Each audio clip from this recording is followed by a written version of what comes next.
This is your ultimate stop for everything sports. The Golden State Media Concepts Sports Podcast. Should I say more? From the NFL, MLB, the NBA to MMA, it's all in here. The Golden State Media Concepts Sports Podcast. Listen now.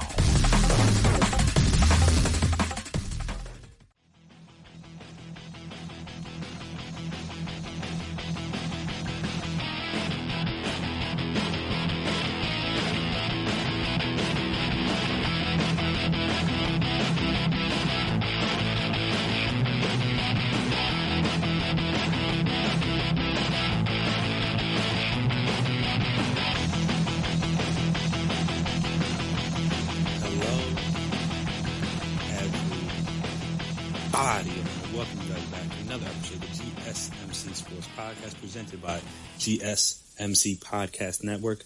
My name is Chris Blaze, and I want to remind you guys, as always, before I get started here today, to make sure you subscribe to the podcast if you haven't already. Make sure you're always on top when we drop the latest stuff. Make sure you never miss an episode.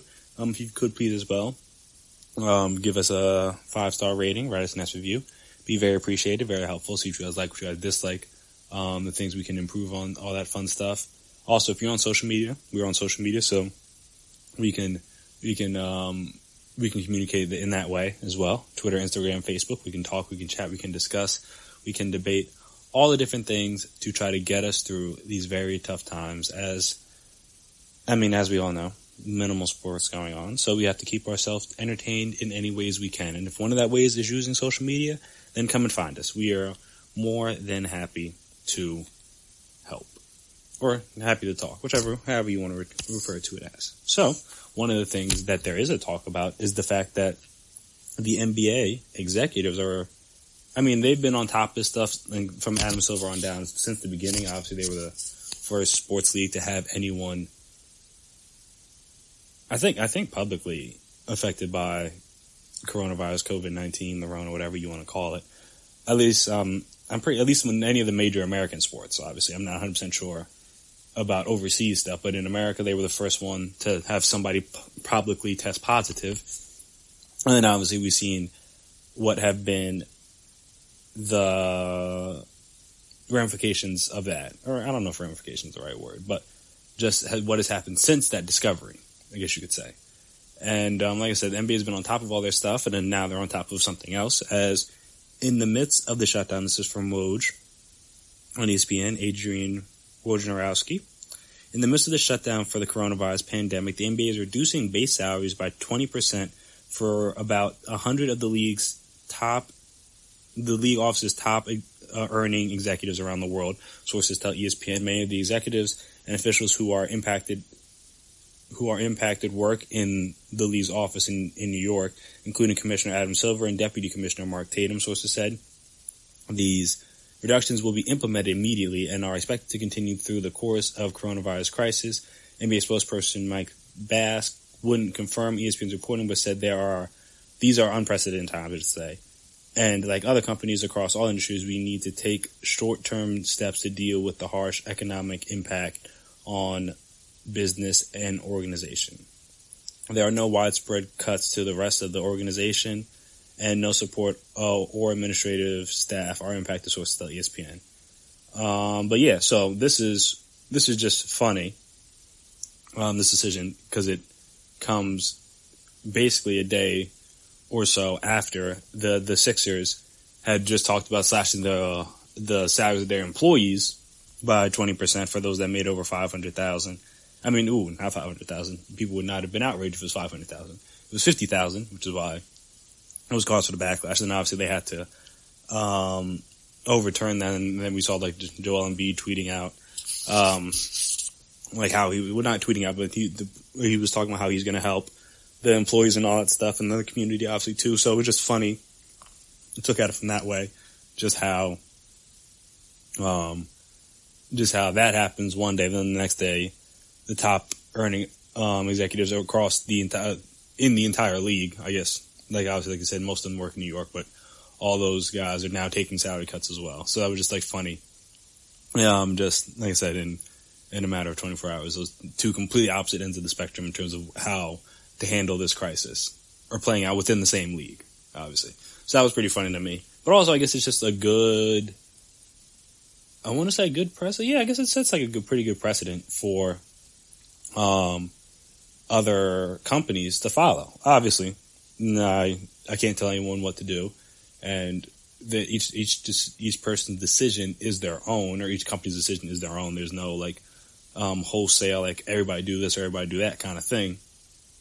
But at the same time, it is nice to see those, and obviously in a situation that could potentially afford to be able to take a bit of a salary cut, or I'm not telling anybody to work for free. At this point, that's even if you're making a lot of money, working for free is not really something I would suggest to do. But at the same time, there are people that could definitely handle their pay being cut better than other people. This goes obviously based on what they're making, and then obviously what they have made, stuff like that. So there's a lot of employees and a lot of people that would not be able to stay in their homes, would not be able to buy food, would not be able to buy groceries, would not be able to support their families if that kind of thing happened to them. And obviously, when anybody's making less money, they're still making less money, so it is what it is. But for those top executives, obviously, it hurts a little bit less than the average American would. So, like I said, I like to see them getting out ahead, this getting out in front, and being willing to take that cut.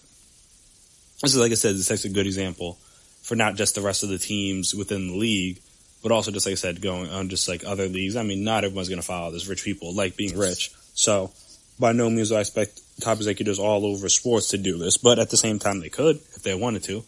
And obviously that helps mitigate some of the losses that they're going to suffer because of the no games. Obviously that's the biggest thing. And no games being played, not even just no games being played, because obviously it's impacting more than just sports, but just with a lot of things being shut down, I should say. That's causing companies to have to make tough decisions on what it is that they wish to do with like how they handle their books, basically. So, like I said, if there's any way for these executives to help, they chose that this is the way, and that's, like I said, it's a good thing for them, and obviously it's a good precedent for the league as a whole, because they didn't have to do this. And also, I think in the same article, the NBA recently had extended its credit line to $1.2 billion, ESPN reported, which gives it flexibility to infuse more cash into its operating expenses, which is obviously something they're not the only one looking for these kind of things. Everyone, if you pay attention to the news, which, you should or maybe you shouldn't, it's all relative. It's kind of, it's nice to know what's going on, but then you gotta go to the right place to get the right information, because depending on where you go, you could be getting information that's not completely true, or maybe it's misleading. So it's a whole mess. And also, none of it's really good at this point. There's not really too many feel-good stories going on around right now. Just like every day, there's more and more people catching the disease. So like I said, that's a completely separate point. But at the same time, it's one of those things where you don't necessarily have to do that just to like keep yourself sane, if you will, if you don't want to have to always be looking at negative stuff. But yeah, it is a very interesting circumstance the NBA finds itself in, and like I said, I appreciate those at the top willing to do their part. So going along with that, obviously with everyone having downtime, LeBron is another one of those guys that has that downtime. He was on via Skype or video call, or however, depending on, everybody's doing it a little bit differently, but he was on the Road Tripping podcast, which is hosted by his former Cavalier teammates Richard Jefferson and Channing Frye, and Lakers studio host Ali Clifton, who I think does, no, I was thinking of somebody else that does the TNT stuff. It's Ali LaForce, I believe. But yes, Ali Clifton, he was on there, and they were just talking about all this stuff, and like, I guess the way that the NBA could maybe handle it, which we will get to, maybe a way in which they may be planning on how to move forward, not maybe just this season, but next season, in the next segment. So stay tuned for that. But on the podcast, he talked about how he talked about a lot of things, but he talked about, his biggest takeaway was just that, like, the whole no fans thing, if they decide to come back, which it sounds like they're trying their best to salvage the season to some degree. which makes sense. Obviously, you don't want to just like lose out on all those games, but it's going to be hard just because it's you don't really know when this thing's going to end. And like I said, not everybody's taking it seriously as others, so it may end quicker in different states and may take longer in other ones. You never really know. But he made the point of like the whole no fans thing and then how weird it's going to be because he's a guy that obviously is very adamant about the fans' place in sports. He said on the podcast, this is paraphrased, not paraphrased, but summarized from the podcast on ESPN. He said, "What is the word sport without fan?" James asked. "There's no excitement, there's no cheering, there's no joy, there's no back and forth. That's what also brings out the competitive side of the players to know that you're going on the road in a hostile environment, and yes, you're playing against an opponent in front of you, but you also want to kick the fans' asses too." Well, the fans' ass too, is what he said. So to get back on the floor, I would love it. I'm not going to sit here and say nothing like if it gets out there and get back on the floor 5-on-5, but like we can do that in scrimmages. So let's just go and to each other's practice facilities, put on a camera, just scrimmage and live stream it. I just don't know how we can imagine a sporting event without fans. It's a weird dynamic, end quote.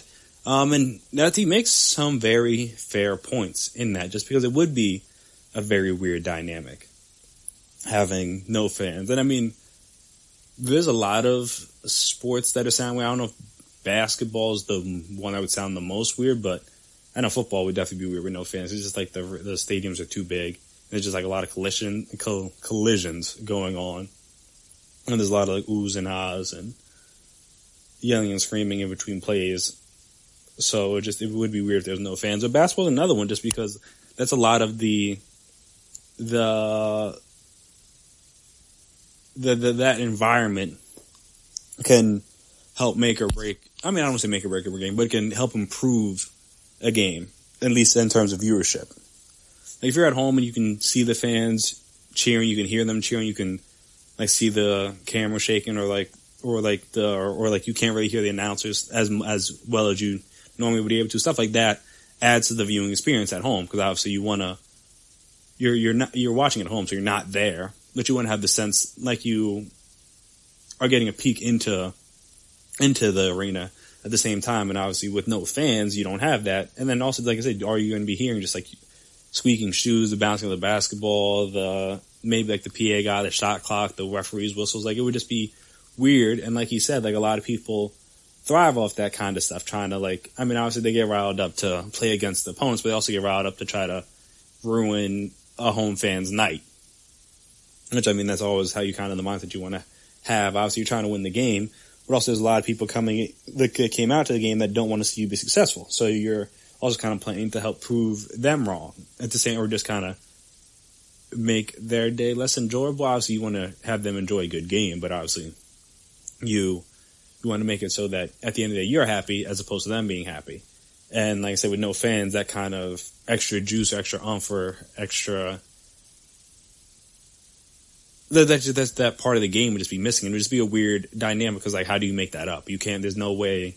I guess you could maybe pump in crowd noise, but that'd be weird. There's like no fans courtside yelling at you, jeering with you. There's no fans sitting on the baseline. Like it's just you and the guys on the court. Like I said, and obviously not everybody on the teams has issues with each other, so that might not be as big of a deal. But just obviously, I know some of the guys can get that extra motivation. They kind of like going to those hostile environments. It gets the competitive juices flowing.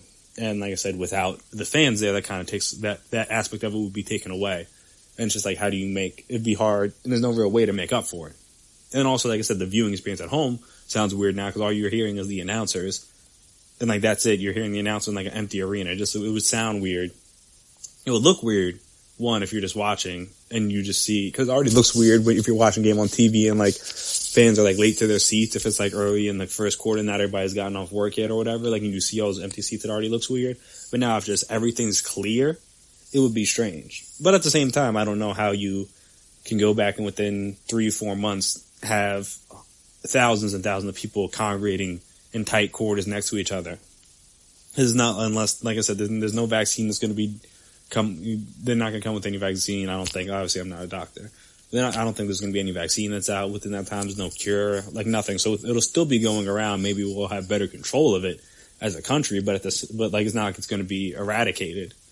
So it's still something you have to worry about. And obviously, I mean, that's not the only disease you have to worry about, but at the same time, it's one, like there's a lot of other, when you talking about germs, like people catch colds, like most people don't, at least in terms of percentage-wise, most people don't die from like the colds or flu. Like obviously people do, it does happen. And that's obviously some point, some people try to make, but like the percentage-wise compared to something like this, it's not the same. So if the same number of people got this, they got the flu, the total numbers would be a lot higher.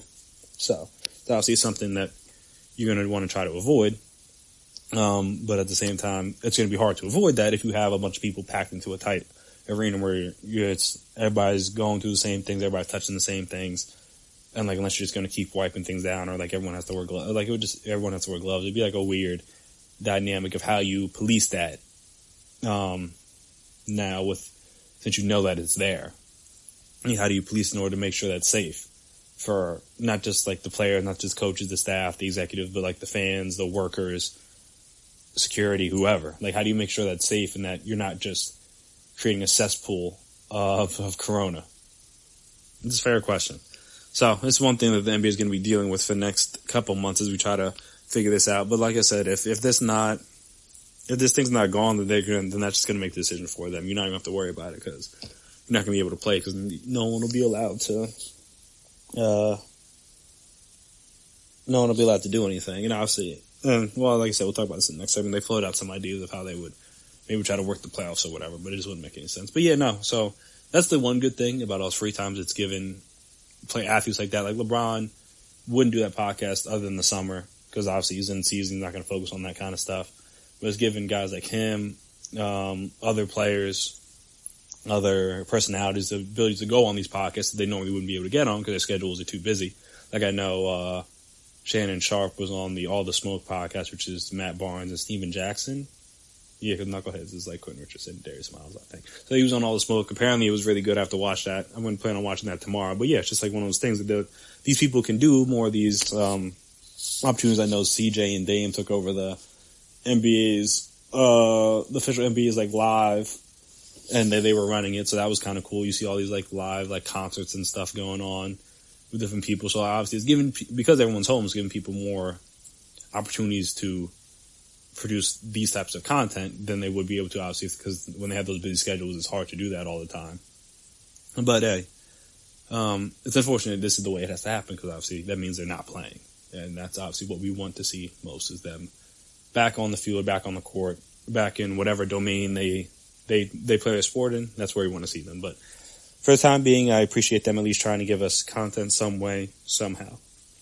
But yeah, so after we come back, we're going to talk about this article I read about how this may cause the NBA. I know we've kind of discussed it a little bit, but since obviously this was just more of a general idea as opposed to something concrete. But now this seems like it might be a more concrete idea of having the NBA season move around. I'm just talking about the logistics of how it'll work, and also how my thoughts on it, and just like how I think it would go. Just because obviously it'd be something new, something different, and not everybody likes different, but maybe this could work. We'll see. Like I said, we'll discuss all that right after the break, so stay tuned.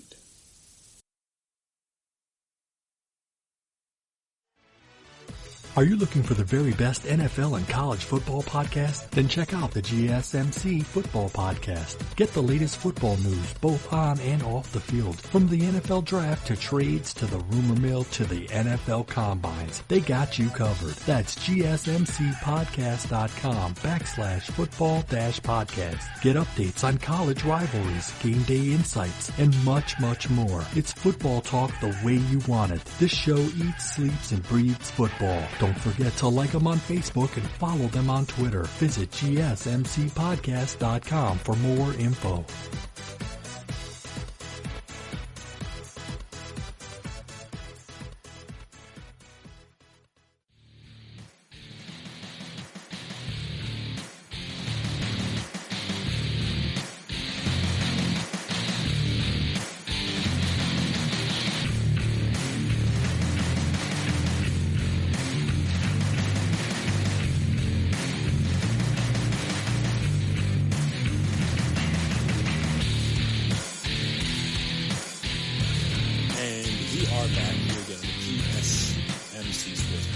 presented by GSMC Podcast Network. So, as I said, there are rumors and rumblings, I should say, out there of potentially the NBA officially moving the timeline of its season. Obviously, it's something that was maybe talked about in the past and never really come to fruition. But obviously now, with all this downtime, there's more time to discuss these kind of things. And this is something that seemingly would make some sense if you lay it out. But obviously, there's logistics and things to work out. So talk through all of that. But this is from an article on ESPN by Chris Mannix. He starts off talking about, like, he mentioned that as president of ESPN, John Skipper, who's now with DAZN, had countless conversations with NBA officials about lengthening the playoffs, adding teams, reseeding early in the second round. Another thing was changing the NBA calendar. And obviously with COVID-19 and coronavirus spreading around the United States and everywhere else, the NBA is preparing for possibly having to play a summer schedule, like whether that's finishing off the regular season, whether it's 6 to 10 games, whether that's a play-in tournament, or whether that just goes straight to the playoffs. Obviously, the idea's out there. No one really knows what's going to happen, but it's a possibility. And apparently NBA officials told ESPN, told SI, I should say, even if that there was a resounding owner support for finding a way to finish the season, even if it means you're starting the season in late June, and even if it pushes the finals into September. Like, obviously, we talked about some of the money they plan to lose, and obviously the owners want to try to salvage that as much as they can. But one thing that was mentioned, I think it was officially brought up earlier this month, but obviously, again, just an idea that was floated around as opposed to more a concrete thing. But Steve Koonin, CEO of the Hawks, appearing on a panel at the MIT Sloan Sports Analytics Conference, offered a detailed proposal for the radical change to the NBA season. Koonin's proposal, first reported by ESPN, would see the NBA season move from mid-October to mid-December, with the finals taking place in August and free agency in September. The shift, Conan, not exactly sure, argued would take the early stage of NBA season out of competition with NFL and college football while pushing its marquee program into the summer where the sports calendar is significantly lighter. And he was talking about you don't have to reinvent the wheel to change the ratings or to enhance the ratings. Sometimes moving away from competition is a great way to go with ratings. And obviously some people supported that. Evan Wash, the NBA senior vice president of strategy and analytics, said the league would have no issue with reconsidering the calendar. Mavericks owner Mark Cuban, in an email to SI, pointed to recent increase in television viewership as a trend that could suggest that smart thing to do may be to play longer into the summer. And obviously that'd be one of the biggest roadblocks, I should say, in that is the TV partners.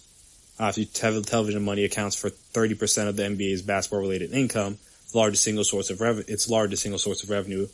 And he said Cuban said the only reason that they haven't played past June 12th in the past is because our TV ratings, the TV partners seen homes using television in the summer drop significantly. And while the television landscape has changed dramatically over the last 3 or 4 years, the conventional thinking has been once the weather gets warmer, fewer people watch TV, ratings plummet. But obviously, like he's mentioned, that's changing a little bit. And also the biggest thing with that may just be that there's not really much to watch. I understand, like, obviously it's warmer, people want to go outside, blah, blah, but I'm saying if you look at states like California, where it's nice most of the time, there's always stuff to do. You look at states like Florida, there's always stuff to do if you want to do something. They don't have any issues. Obviously, it's better when the teams are good, but like the Lakers were thriving. There was always people there. There's always, obviously part of that's being good and having LeBron, but again, there were other things people could be doing. All those games were always packed. Miami Heat days when LeBron was there, and even pre and post that, like they've always had a pretty consistent fan base. Just because, again, it's something, obviously there's other things to do in Miami, but if there's good sports going on, people are going to want to go there and watch the games. And then obviously in turn with that, people want to watch the games from their house because, again, they can't see the games because they can't go to them, clearly. But it's just not really, I think, just not as big of an issue as people maybe make it out the scene. And television executives often, where was it? Oh, here we go. Okay, some television executives see a ratings drop reflecting the lack of effort. So this is a different point from earlier. They were talking about how I know I just mentioned how some people see that like people go outside, they don't watch as much TV, but some executives see a rating drop reflecting the lack of effort put into the summer programming as the timing of it. Broadcast networks pull top-rated scripted shows off the air in the spring and bring them back in the fall. Sports offerings are limited. Obviously, there's only really baseball going on in the summer, unless there's like the Olympics which always gets great ratings. No one has an issue with that. Or like the World Cup or something that always, again, gets good ratings. So it's like if there's stuff on, people will watch it. It's just that there's generally just baseball on. So obviously ratings are going to dip. And like they mentioned, all the big shows, like they start in like the winter to spring, then they're off for the summer. It's just like very few shows are actually on during the summertime. It's just not because again, that's the way TV executives think, but maybe there's no one's watching because not much on. Viewership on cable and premium channels tends to rise with outlets offering shows such as Yellowstone, which is Paramount Network, and Big Little Lies on HBO, two scripted programs that saw substantial viewership increases last summer. I am a person that watched Big Little Lies. Great show. Would recommend. Only 2 seasons, so not that hard to catch up on. But yeah, it's just like if there's good stuff on, people watch it. Euphoria was big over the summer. I mean, obviously, just a lot of people watch HBO stuff, so it's not that surprising. But again, if there's good stuff on TV, people, even if it's summertime, or even if it's warm outside, people will watch it. So that's the thing, is that people got to pay attention to that as well. And president of Showtime Sports, Steven Espinoza, said you can't treat the summer like the wasteland. You can't put on like reruns or stuff like that. You do something original, do it good. It's like, it's the same mindset of if you build it, they will come. If there's good stuff on, people are going to watch good stuff. So yeah, so I think, now, even look at the Summer League, like when Zion was, I think they mentioned that in the article, but when Zion had his debut last year in the Summer League, it earned a 1.2 rating on ESPN, a single game Summer League record. And Summer League ratings on ESPN jumped 35%, an average of 600,000 from 2018. In the middle of the summer, even teams largely populated by fringe prospects draws an audience. So I think that's the thing, is that the NBA has to fully embrace the fact that, like, look, if we have it on, people will watch it, more or less.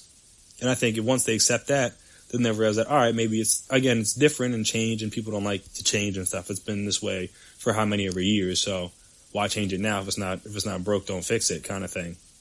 But at the same time, it's like, if there's a way that we could be doing this better or more efficiently, why not do it that way as well? So I think the biggest, like I said, so logistically, say you start in mid-December, which I mean, again, as I've talked about on this podcast, but many of people say most people don't view the NBA season starting until Christmas anyway. So you can start it right around that time, maybe like the week before. Though I guess obviously it takes a little bit of marquee out of the Christmas Day games, only because like those are obviously like big, unless you start it at Christmas. Maybe do that. Start the season at Christmas. Like have that, like, cause again, the NBA is always going to own Christmas Day. No one else puts anything on unless it's like a Sunday. Obviously, and that obviously changes things. But other than that, it's kind of like Thanksgiving and football. No, like the NBA doesn't play any games. No sports are really going on that day, because it's like, why would you? We know what you're competing against. Like, why compete if you don't have to? So that's kind of how the NBA is with Christmas. So it's like, all right, if you have that be like the first, even if it's not like exactly the first game, like would have that be like the first week of the season. So that Christmas Day still holds its weight in terms of like the magnitude of it. And boom, you're good.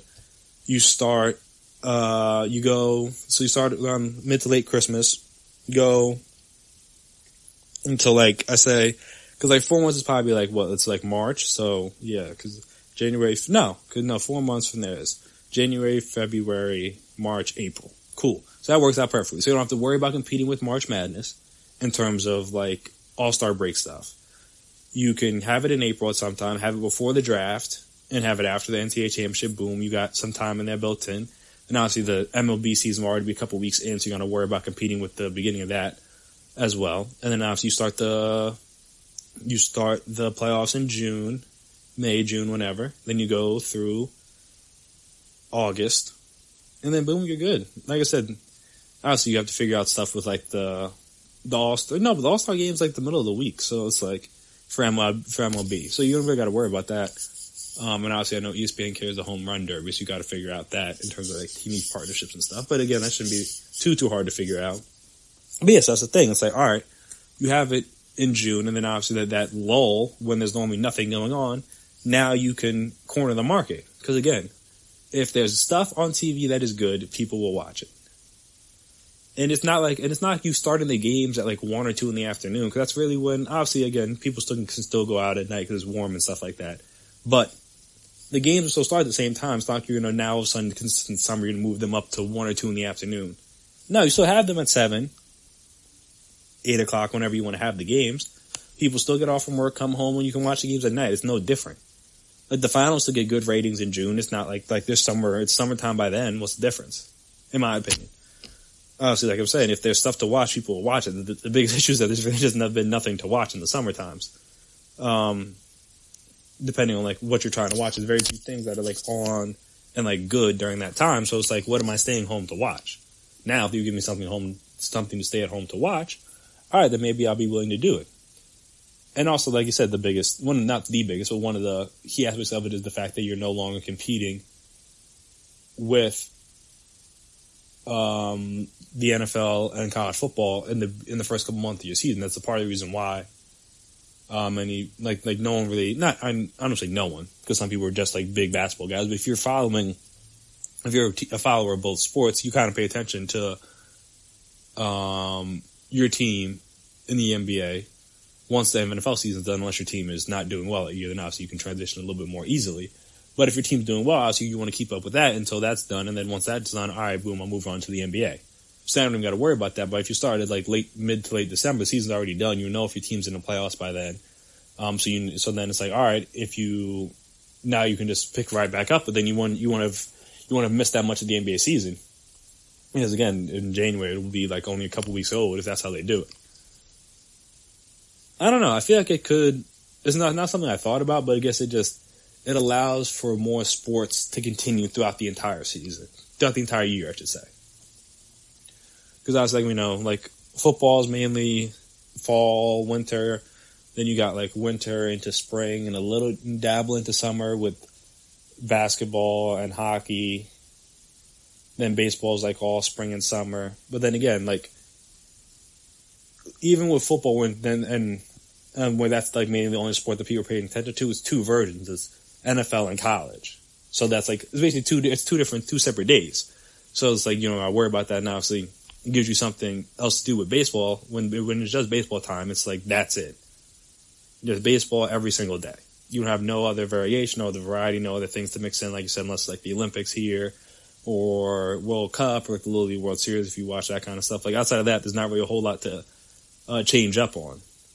And that's obviously why people are like more willing to be like, all right, like I said, especially even June, July, maybe not July, but like May, June baseball, it's like we still got a long way of the season to go. Like unless you're a diehard baseball fan, which not everybody is, then it's like, why am I tuning into May when like the real games matter August, September? Same reason, same way of looking at it as the NBA, where it's like, oh, why am I paying attention hard in October and November when I know that like after the All-Star break, that's when the playoff push really starts. Again, it would just be easier to not to compete with anything and obviously have the season continue on into when nothing's really going on to keep the sports fan entertained, in my opinion. Obviously, this is me looking at it from a sports fan perspective. I'm not looking at it from the executive TV numbers, revenue kind of perspective. I don't know all those things, but from my standpoint, I wouldn't be mad at it. Honestly, it takes some getting used to at first to have the season start in December instead of October. And then even with the free agency, it's like, all right, that's still big stuff. And again, NFL is only Sunday. So you have, and then college football, so that's Saturday. So you have 4 or 5 other days out of the week to dominate the headlines with free agency stuff, at least in the first couple of weeks. That's obviously when a lot of the big stuff happens. So you still have like 3-4 days to like dominate the sports headlines. Because again, like the Tuesday, Wednesday, by the time you get to Wednesday, it's like, all right, you talked about enough for the previous week in football, and it's like, how much do you want to do before Thursday and Friday for the for the following week, yeah, just like it's like that weird middle of the week thing where you're just like, you kind of run out of stuff to talk about from the last week and you're trying to just like make up storylines and stuff like that to keep it going. And obviously basketball could slide right in and fill that gap. Hey, we'll see what happens with it, but it doesn't seem like a bad idea to me, at least. It does not seem like a bad idea to me. It would be a welcome change, and obviously, again, just give us more stuff to watch in summer, which is the biggest thing for me. It's just like, obviously, I like having stuff to be able to watch. I like having choices. And obviously, with the NBA around in the summertime, it would give me more choices. So I would not be mad at that in the least. But we'll see what happens. Like I said, there's going to be no sweeping changes right now. But it'd be cool if it happened sometime in the near future. So after this break, we're going to come back and we're going to talk about the MLB. Everyone's sending out memos now to their leagues, and the MLB is the newest league to send out a memo, and it has some important details in it coming up for players, I guess important details for players for this upcoming, I guess, well, not summer, but upcoming off-season. That I think these are some questions they kind of had, and obviously they were able to put that to rest. And like I said, we'll talk about what those, what that decision was, what it says, and obviously what it could mean for those players in this coming off season, whether there's a season or not. So yeah, we'll talk about all that stuff right after the break. So stay tuned.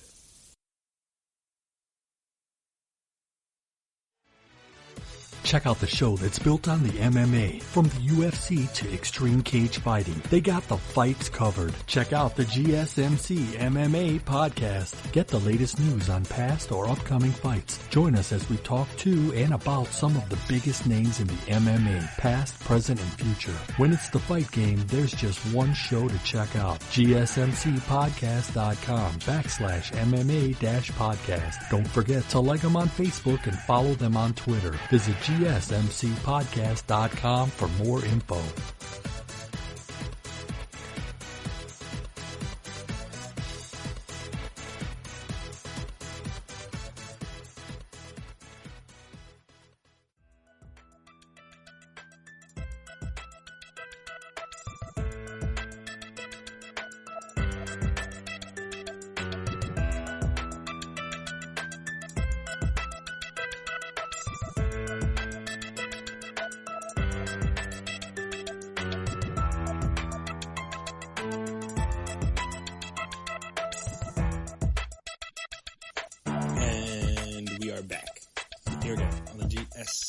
GSMC Sports Podcast presented by GSMC Podcast Network. So this is from ESPN. Jeff Passan. The Major League Baseball and the MLB Players Association struck a deal on critical salary and service time issues Thursday night, allowing the sides to prepare together for a season delayed definitely by the coronavirus pandemic, sources told ESPN. The agreement, after nearly 2 weeks of morning to night negotiations that involved players, owners, agents, executives, union officials, and the commissioner's office staff, came on what would have been opening day. So, sorry for all you baseball fans out there. Obviously, I know this was supposed to be a big day, a good day. Obviously, the season was supposed to get underway, and unfortunately, it's not going to happen. Don't know exactly when it's going to start, which is the worst part about this whole thing, that there's no, really set timeline. Like, normally it's like, all right, you postpone something, delay something, you have an idea of when it's going to come back. With this stuff, you're hoping that it's back by June, even though with that, there's no even guarantee that it will be. So one of the unfortunate aspects of this.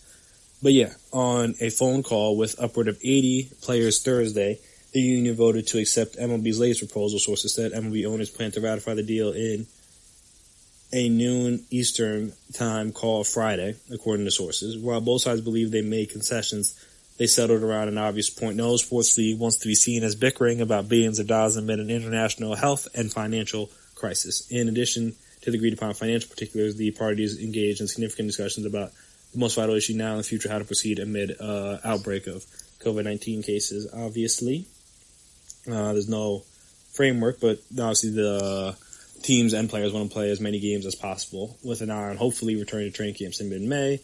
We'll see about that. And starting games as early as June, even if they play in front of no fans, which again, baseball is not really allowed. No, I don't want to say again, fans add to the experience of all sports. So I don't want to just disparage them like that, but obviously there's not a whole lot of yelling going on. Nope, I can't even say that because there's cheering and stuff. So, but it's not I don't know. It seems like that'd be a sport where you could play without fans because it's not as imperative. But then also, I mean, if the Astros are banging, you can hear the banging loud and clear.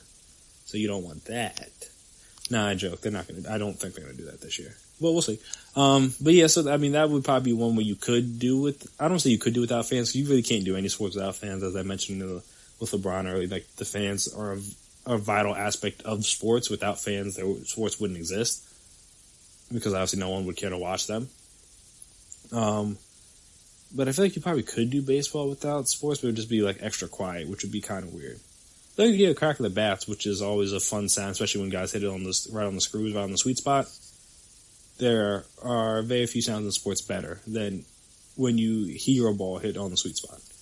Great. It's a great thing. But yeah, so hopefully they'll start back up in June. Even if paying for no fans, the flexibility of both sides was seen in the willingness to extend the regular season into October, play neutral site playoff games in November, and add doubleheaders to the schedule, which is obviously something I believe I touched on a little bit. But the neutral site thing might be important. The same thing the NBA might do, potentially, just like obviously just to make sure everybody's safe. You're not like traveling back and forth on planes a whole lot. You stay in like one hotel, make sure everything's cleaned and all that stuff. But also for baseball, again, this is a sport that's supposed to be played in warm weather. It's not supposed to be played with snow and sleet and freezing temperatures. So you got to find places where you know that you can be able to play all these games out. Because if you've got to get, after stuff's already been delayed, if you got to get things delayed even more by like snow, if they're in New York in November or October, and all of a sudden like it's a snowy winter for whatever reason, because it wasn't that bad this year up in the Northeast. But if it's like really bad next year, then now all of a sudden you're pushing the games back even further. Like it'll be a whole mess. And obviously they can't play in anything. You can't really play in like heavy rain. Like it would just be a whole mess. So you got to find places where you're going to be able to play these games at, and also they got to be in places where the Rona isn't that bad. Because again, if they're in places where say it's November, it's still like, there's a couple areas that still have a lot of cases out there. You can't play them in those cities because then you risk infecting everybody. You don't want to do all that. So, like I said, neutral site games will be important just to make sure that you are keeping everybody as safe as you possibly can. But yeah, so players push to receive a full year of service time, which counts days towards free agency, arbitration, and pension, even in the event of the canceled season. When MLB agreed to grant that, the path to a deal coming together was forged, according to sources. The union agreed not to sue the league for full size in the event that the 2020 season doesn't take place. The MLB will advance players $170 million over the next 2 months. Sources said the MLBPA would divvy up the money among the four classes of players, with the majority of those going to those with guaranteed major league contracts. If games are played, the advance will count against final salaries, which will be prorated. Obviously, these are things that aren't necessarily as important. Let's see what else is happening and what else is agreed upon in this thing. The commissioner urged teams to pay all employees through at least April, which they agreed to do, but employees across the sport are bracing for layoffs and furloughs come May, which is unfortunate. But again, cost-cutting measure. Well, actually, take that back. Our cost-cutting measures are included in the agreement between the league and the union. So it's one of those things where, like, again, MLB sports are no different than regular companies. They're going to, billionaires and these owners are going to try to cut costs where they can, because they're not making any money either. So, at least not right now. So even though they could handle a loss a little bit better than the average person, no one likes to lose money. I get it. I wouldn't want to lose money. No one I know would want to lose money. And I don't even have that much money to lose compared to these guys. But again, I wouldn't want to lose $120, let alone millions and millions of dollars. So again, I understand how that could potentially come about. So yeah, what other things? I know they agreed to, what was the draft? Oh yeah, okay, so the MLB also has the right to shorten the draft. To shorten the draft, the 2021 draft to as few as 20 rounds and push back the next. Hold on, scratch that. Let me go back a couple lines. Manfred has the discretion to shorten the 2020 draft to as few as 5 rounds, and it will be moved from June to July sometime, sources said. Manfred also can delay the 2020 international signing period, which is supposed to run from July 2nd to June 15th, 2021, to at the latest January 1st, 2021 to December 15th of 2021. And also, the MLB has the right to shorten the 2021 draft to as few as 20 rounds and push back. Again, there's national signing period, all that stuff. But yeah, so that's an interesting aspect because again, the MLB draft is like kind of long, and obviously, which is the thing I guess the NFL is running into now, where if you can't really travel and do all the proper scouting and stuff, it's hard to have a 20, 30, 40 round draft. Like that's just literally impossible right now.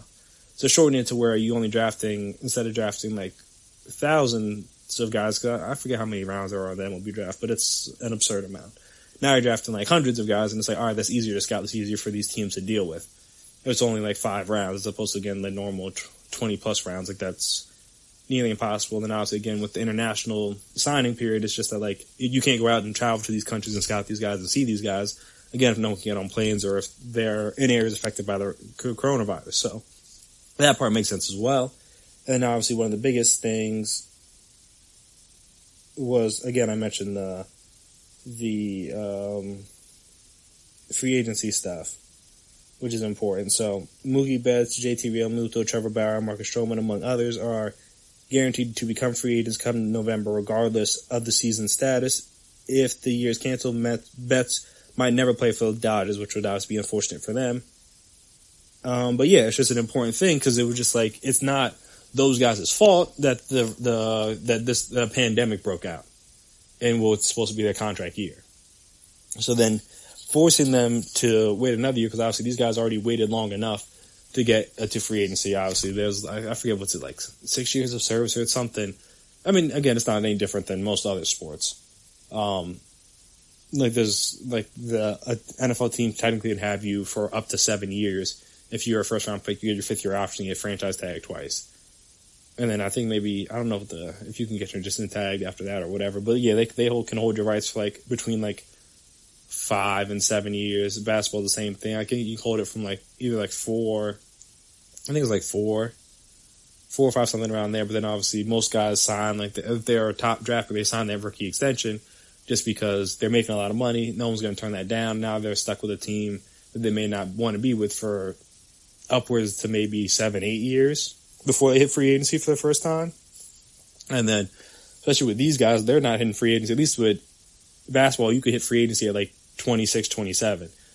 NFL, you could probably potentially hit free agency at 26, 27. In baseball, you're hitting free agency at like 28 plus because you got to go, unless you're like a elite player, you got to go through the minors. You take a couple of years. You got to play the service time game with your team potentially, where you may end up not getting called up exactly when you're supposed to because they're trying to make sure that they can have you for as many years under control as they can. So it's a whole mess in the MLB. So like I said, those guys aren't hitting free agency until late anyway. So now if they delayed that for even another year after that, that would just be really unfortunate for those guys. So happy for them that they don't have to deal with that.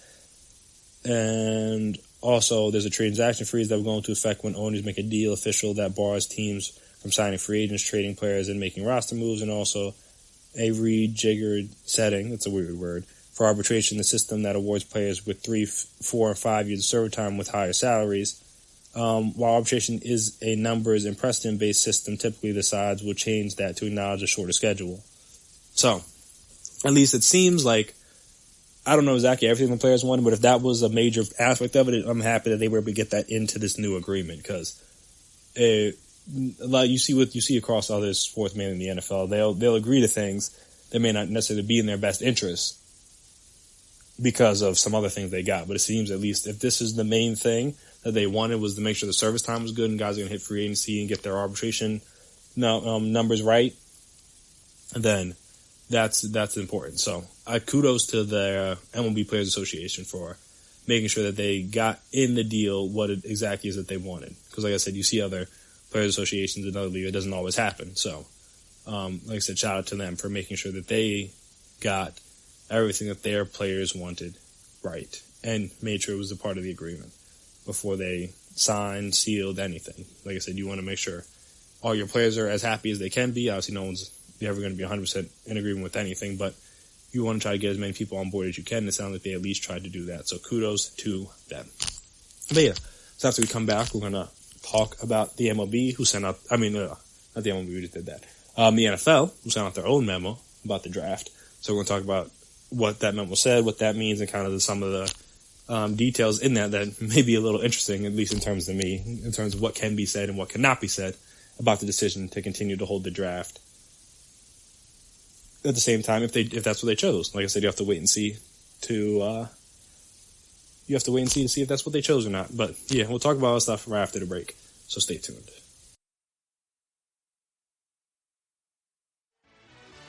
Are you looking for help for your fantasy football team? Check out the GSMC Fantasy Football Podcast. Get today's best advice on who to start, who to sit, even who you should draft. From sleeper picks to red-hot lineups, they got it all covered for you. That's gsmcpodcast.com/fantasy-football-podcast. We'll cover traditional leagues, dynasty, PPR, even IDP leagues. When you need fantasy help, there's just one show to hit up. Don't forget to like them on Facebook and follow them on Twitter. Visit gsmcpodcast.com for more info.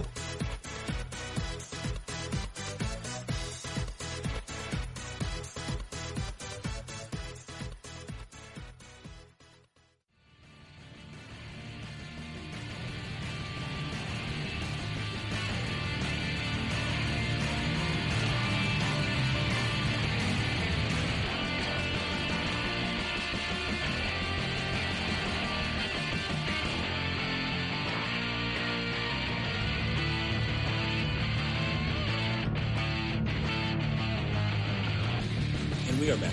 Here again, the GSMC Sports Podcast presented by GSMC Podcast Network. So again, this is from ESPN. But the NFL draft will go on as scheduled. Thank goodness.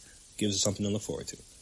But yeah, so shout out to Roger Goodell for being stubborn and not pushing the draft back, even though all the GMs are in favor of pushing the draft back because they're going to get fired when they make bad picks because they don't have enough time to do all their proper research. Or, like we'll discuss, I think, Bomani Jones and highly questionable, which is now referred to as highly quarantined, the ESPN show with Dan Le Batard and the various, usually his father, but his father's like taking a little hiatus. Obviously, he's an older gentleman, so no reason for him to work every day if he doesn't have to. And so a various assortment of sports analysts and writers and all that fun stuff. They talk about the random sports thing, but they had discussion about this, and Bomani made some interesting points, which we'll touch on in a little bit. But yeah, the NFL draft will go on as scheduled. April 23rd to 25th, Commissioner Roger Goodell said in a league-wide memo distributed Thursday. In his memo obtained by ESPN's Adam Schefter, Goodell served warning to those around the league who criticized the league's stance, which is interesting. He wrote in the memo, public discussion of issues relating to the draft serves no useful purpose and is grounds for disciplinary action. Don't know exactly what the action would be, but that is an interesting thing to put in the memo. Goodell said the NFL Management Council Executive Committee, weird name, long name for no reason, met Thursday and was unanimous and unequivocal that the draft should go forward as scheduled despite the coronavirus pandemic that has disrupted work for most of the nation. Goodell acknowledged there would have to be significant changes and told teams prepared to conduct the draft outside team facilities and with a limited number of people, which makes sense. Prospects and their families will not be present on site at the draft, obviously. They talk about the public health conditions, blah, blah, blah. The draft, the biggest stage event on the league offseason calendar, was originally scheduled for Las Vegas. And for those plans were dropped 10 days ago, when they said it wouldn't be open to the public. Goodell says the draft can still serve a very positive purpose for our clubs, our fans, and the country at large, and many of you have agreed. Earlier the week, these sources told ESPN they plan to hold the draft as scheduled, despite a recommendation from the league general manager to the subcommittee to push it back. On Wednesday, on the Peter King podcast on Wednesday, New Orleans Saints general manager Mickey Loomis, a member of the GM subcommittee, expressed his preference to push the draft back. I'd be personally in favor of delaying the draft so that we can get some of the work done that our scouts and our personnel people originally do. And then just the logistics of trying to conduct the draft, not having access to your draft rooms or offices creates a lot of logistical problems. So they will have to figure that part out because obviously, normally everybody's in certain places and positions and all that stuff for the draft. But since they most likely won't be allowed in the team facilities, that changes a lot of things. Because then you got to figure out where everybody's going to be, who's going to be able to be there, who's even going to be allowed to be there, because you can't really have, like, these war rooms are usually pretty big. All the coaches are in there, executives, stuff like that. They can't have that many people in there. These type of things. It might just be the GM, the head coach, a couple coordinators, a couple front office guys. Like, you can't have a whole full 20, 30 person team in there like you normally would. You're not going to have all your scouts and stuff like that. So that'd be interesting to see how things change. And obviously the general managers were obviously concerned because they couldn't do, like, there's no pro days, no pre-draft visits, workouts, none of that stuff. They won't be able to get physicals, psychological testing, getting further verified information about the players, in addition to logistical challenges of some teams having to conduct the draft from home, obviously were. So that, you could see why the GMs would want to push it back. And like we talked about, or like I talked about in the last episode, they're the ones that are necessarily going to get fired if they make bad picks. So, again, their lives on the line, not necessarily the owners, not necessarily the commissioner, not the players, whoever. They're the ones that are going to either be applauded or shunned and ridiculed if things don't go right. So, again, you want to just like it's like when you're in school and, like, you try to convince your teacher to, like, postpone an assignment or like, you postpone an assignment, postpone a test, postpone a paper, whatever. And it's like, are there legitimate situations where postponing it maybe makes a lot of sense? Yes. Is this one of those? Potentially. But also, have you had more than enough time to prepare for everything, and you guys would just realize at the end that you guys didn't get enough information or ask enough questions, and now it's a week or two before, and you're just like, oh, I'm not ready for this. Let's see if we can get it pushed back. That's the interesting conversation that can be had about the NFL draft. So, like I said, Bomani made an interesting point about this, not only about this being obviously their jobs and livelihoods on the line potentially if they screw this up with the picks and stuff, but also just like how much of this pre-draft stuff is really necessary. Like literally, because a lot of guys, there's a lot of old school guys that are made, like, they're film guys. Like, the film doesn't lie. Like, what you see on film is that. Now, obviously, you do want to meet the players, talk to them a little bit, because you kind of want to understand the personality you're bringing into the locker room. Talk with some of their coaches, some former teammates, current teammates, whatever. That part I do understand. You kind of want to be able to do that. But again, you can do that all via the phone. That's not that part doesn't change. And obviously, you can get all the film and stuff. But, like, how much is the combine really necessary? Like, do I need to know how fast you are in shorts and a tank top? And do I need you to go through a bunch of drills, again, in shorts and a tank top with no one, where you're not going against anybody, where you don't have pads, or you're not trying to make a tackle, you're not making a throw with pass rush on you, you're not trying to make a catch with a safety coming in over the middle to hit you, you're not trying to show your agility with actual linebackers or safeties trying to tackle you with just bags and stuff. You're not trying to go around an offensive lineman. Like, how much of that stuff is really necessary? And now, like I said, that's the interesting point he made, was that if the hit and miss rate isn't that much different, like say like GMs aren't exponentially worse because they couldn't do all the last minute prep that they needed to do. It kind of goes to show, like, or it kind of goes to point out, like, how much is this, like how much of this is really just for show? I mean, you could kind of also say all of it's kind of just for show, because again, 40 times and stuff like that in shorts and a t-shirt don't necessarily reflect the on-field speed that a guy may have, whether it's faster or slower than the guy looks on film. Some guys have bad form, so they run slower. Some guys have great form in shorts and t-shirts, so they run faster. And then you get on the field and they're not as fast or as slow as their 40 time would indicate, or they may not be as agile as their agility times or stuff like that. Like, obviously, maybe like broad jump vertical, that can still show your explosion. Bench press, like we talked about, isn't really just like a baseline strength thing, but doesn't really show a whole lot of functional football strength necessarily. It's just like a lot of guys, I mean, you probably all know guys that go to the gym, work out a ton, and can bench press 225 a lot of times. But that doesn't mean they'd be able to block somebody if the person was in front of them. But those aren't necessarily the muscles you need to use. Obviously, it helps, but that doesn't mean anything necessarily. So, like I said, it's just one of those situations where could we expose all this to be really a farce? Which, I mean, again, people already kind of believe that. They kind of believe it's all kind of necessary, especially the pro days are 100% necessary because, especially for the quarterbacks, all this stuff is scripted. Like, you work on what routes you're going to throw, you work on, like, when you're going to throw them, the order in which you're going to throw them. At least with the combine, it's a little bit more unpredictability. You're throwing to guys you don't really know. It's strictly, like, feel, time, and stuff like that. With the pro days, you know who you're throwing to, you're comfortable with them, you know how they're going to run their routes. You know, like I said, you know the order of stuff, you know how it's going to go, all that fun stuff. So it's like, how good is that necessary to showcasing a person's skills when everything's in a controlled environment? Even if they're still doing things that maybe they're not used to doing, like whether it's taking snaps under center and dropping back from that way, or maybe they didn't have to do a lot of rollouts, or, I mean, everybody has to roll out a little bit because of the pass rush, but maybe they didn't have to make certain type of throws because it's not what the offense called for, stuff like that. Like, all right, that's new, but the setting is very controlled, it's very comfortable. It's like, how much does it really show? Because the whole part about sports is, like, how do you handle yourself when you're uncomfortable?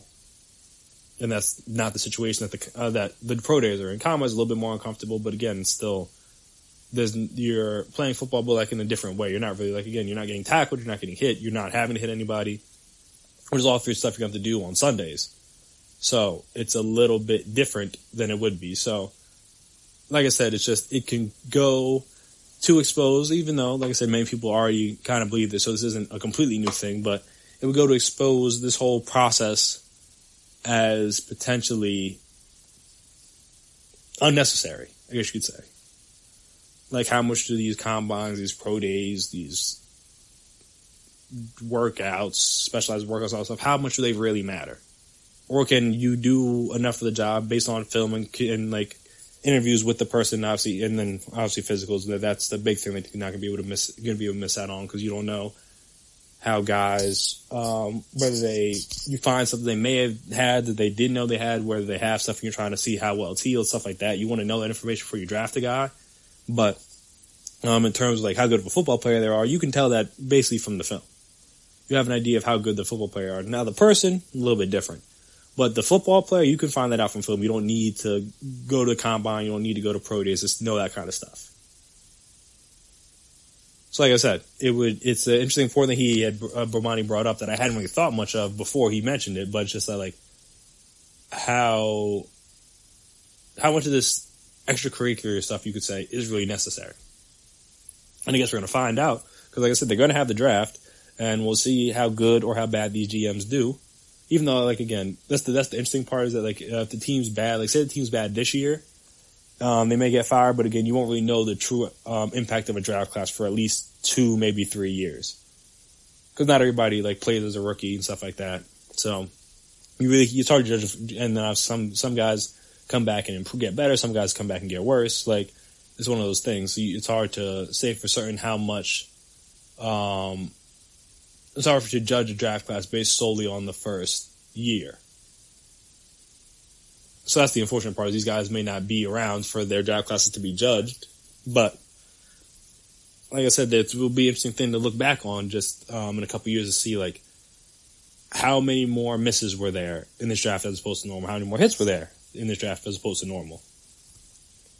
Maybe that kind of stuff. Maybe this will allow will force guys to trust their eyes, not be influenced by outside factors. Because again, you're going to have smaller groups in the room where it might only be, like I said, it might only be 5 to 10 guys, or it will only be 5 to 10 guys because the whole social distancing thing.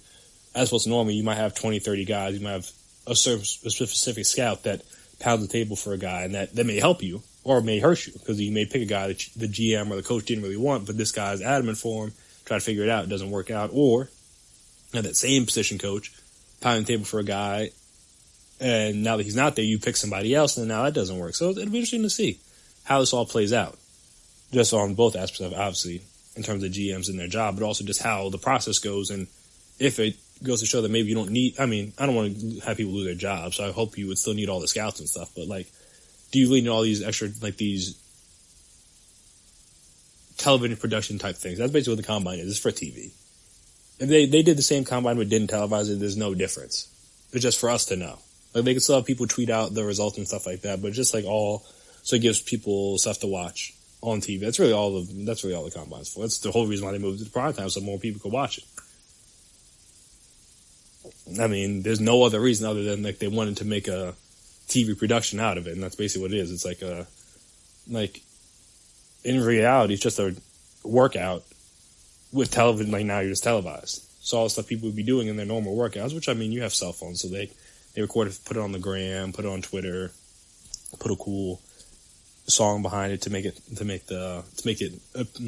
look better and sound better and all that, and feel better, I guess you should say.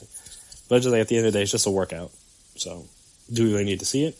Yeah, I don't mind seeing it, but again, at the same time, you can look back and be like, this really wasn't that necessary.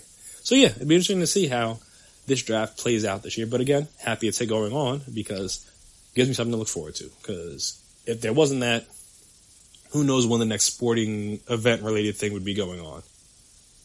Because, I mean, as much as I would hope that something starts back up in June, I'm not really holding out hope for that. I'll believe it when, let's put it this way, I'll believe it when I see it, kind of thing. It's more wishful thinking than anything at this point, just because you don't really know how this disease is going to go, or how the people are going to handle it. So, and obviously we've seen in certain areas it's getting much worse than others, and a lot faster. So, I mean, it's one of those things. Who knows when we'll get through. There's no set timetable. That's the most unfortunate part. Is most things you have a timetable, like, all right, it'll be done. Like, if you postpone things, you can postpone it this day, like I talked about in the last segment. But with this, you just don't know. You really don't know. So you're just playing the waiting game and the hoping game. Just like, you gotta have faith. Just like, hopefully this is cleared up by this time so I can watch football. Because again, if the NFL season get pushed back, oh God, I'm gonna be so upset. I'm gonna be so upset. And I think most of you guys will be too. But I think that's another reason why, lastly, why they didn't push back the draft. And I think Katie Nolan made the point on highly questionable as well, was that, like, if they push that back, then now you gotta start pushing everything back. And you don't know when you're gonna push everything back too. So like, all right, we're gonna try to keep it as if it's going to go on as normal, but again, there's no guarantee that it will. But once you push the draft back, then that means you got to basically push everything back, in my personal opinion. Because like the stuff is planned out from certain time frame for a reason, and if you compromise that time frame, now you got to adjust everything after that. I would think. Who knows? But that was another point she made, and that's a very good point. So maybe that's another reason why they didn't want to do that. They want to operate as if nothing's going to happen with the season, which we can hope for, but we'll see if that's the case. But yeah, so after this break, we're going to come back and we're going to talk about more football, but the people who are going to be talking about football, hopefully when it returns in September for the regular season. Peyton Manning seems like will not be the Monday Night Football guy. We'll talk about how that deal kind of broke down and also kind of where they go from here, because they already were kind of scrambling with Peyton, and now they got to scramble some more. So we'll see what happens with that. So we'll talk about all that stuff right after this break, so stay tuned.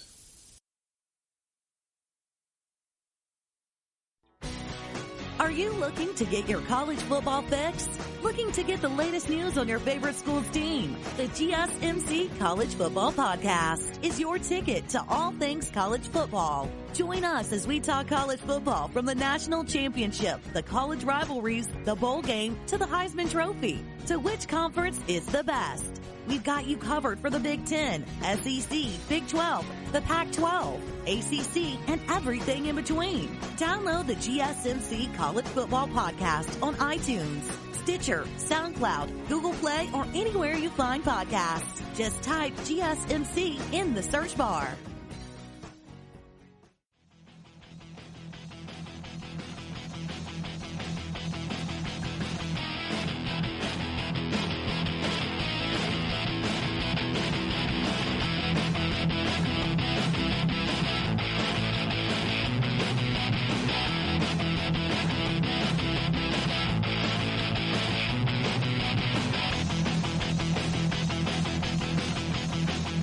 We are back here at the GSMC Sports Podcast presented by GSMC Podcast Network. So, as we said, or I've said on previous podcasts, ESPN was eyeing Peyton Manning to be the new Monday Night Football guy, him and Al Michaels, to be the dream team after, I believe, it sounds like they tried to get Tony Romo away from CBS, and CBS was not allowing that to happen, which understandably so. He's he's a part of their number one team. You're not going to want to let him go. I mean, even the same thing with NBC. I'm trying to get Al Michaels. Al Michaels has 2 years left on his deal. So NBC was not going to let him walk to a competitor that easily, especially when, like I said, they only do one game a week. I mean, well, obviously everyone only does one game a week. But, like, they only have one team, I should say. Like, CBS has multiple teams, Fox has multiple teams, ESPN, like, they do 2 games the one time to open the season, so they have 2 teams technically in case something were to happen. But NBC, like, that's it. It's just him and Chris Collinsworth. So if something were happening to him, now they got to find a whole new guy. It'd be a whole mess. There's no reason why NBC would go for that. But again, you got to at least show the effort to put it out there. So I was a part of their dream scenario. It just unfortunately is not going to go down. Peyton Manning apparently turned down the ESPN's Monday Night Football job. The New York Post, this is from New York Post, but you can find it a bunch of different places. But the New York Post reported sources say the overriding factor was whether Manning finally wanted to, sources say the overriding factor was whether Manning finally wanted to enter the broadcast booth and commit to a weekly schedule in the fall. The answer apparently remains no, which again, I get. If you're a guy who just likes, because again, I mean, when you're a player, like your days, weeks, months are very scheduled. Like you got all right, you got the game Sunday, then you come in Monday, you're off Tuesday, practice Wednesday, Thursday, Friday, maybe travel that, I don't think most teams travel on Friday, most of them travel on Saturday, I think. I'm not 100% certain about that, but then you travel, then you gotta, like I said, you gotta go through the walkthroughs and all that stuff, then you got the game Sunday. So it's very scheduled. But if Peyton's been out of the league since 2016, I believe. So if he's just been able to do his own thing whenever he wants to do it, like that Peyton Places thing that he did for ESPN Plus, like that was a strict, like you have to do it on these days. He kind of just like made his own schedule and decided what he was going to do and where he wanted to go. And again, like if you've been living like that for the past couple of years, why would you want to go back to the old way of life that you've been doing for the last, I mean, I guess going back to like even like Pop Warner. Just like, why would you want to do that if you don't have to?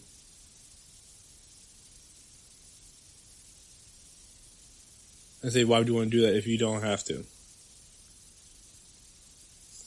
And so I understand from Peyton's perspective, it's like, all right, this is a cool opportunity to be able to do this, but at the same time, it's like, why do it if you're just not comfortable doing it? And it doesn't sound like he's comfortable doing it.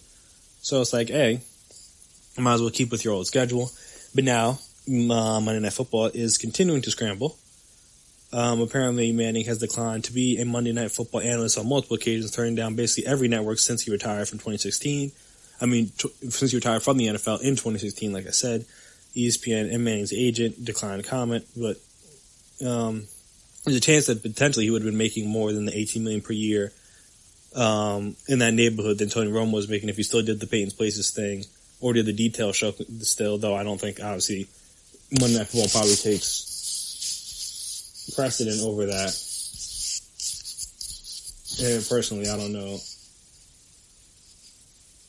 exactly how it would work, but I believe it would take precedent over that.